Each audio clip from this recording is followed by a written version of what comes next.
Le secrétaire d'État américain rencontre un certain nombre de ses homologues à Los Angeles lors du sommet des Amériques.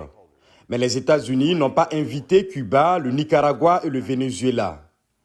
Anthony Blinken dit avoir noté que 17 travailleurs des médias ont été tués cette année dans l'hémisphère occidental, dont 11 au Mexique. Aucune région du monde n'est plus dangereuse pour les journalistes. Des crimes comme ceux-ci persistent en grande partie parce que les personnes qui les ordonnent et les exécutent sont rarement tenues pour responsables. Cela envoie le message que ces attaques peuvent se poursuivre en toute impunité.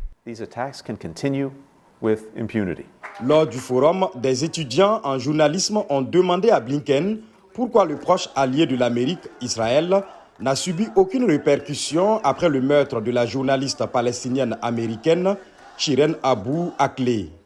Je déplore la perte de Shirin. C'était une journaliste remarquable, une citoyenne américaine comme vous le savez bien. Et là aussi, nous sommes déterminés à suivre les faits et à découvrir la vérité sur ce qui s'est passé. Ils n'ont pas les faits. Non, je suis désolé, sauf votre respect, ils n'ont pas encore été établis.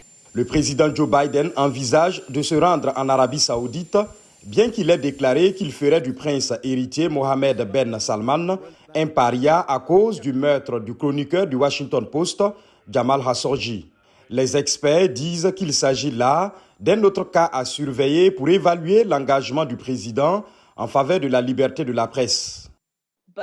Mais le désir de faire baisser les prix de l'essence crée vraiment une tension intéressante entre ce que l'administration avait annoncé comme une politique étrangère fondée sur les droits de l'homme d'une part et une politique qui sert la classe moyenne d'autre part. La classe moyenne américaine déteste vraiment payer à 4, 5, voire 6 dollars le gallon d'essence.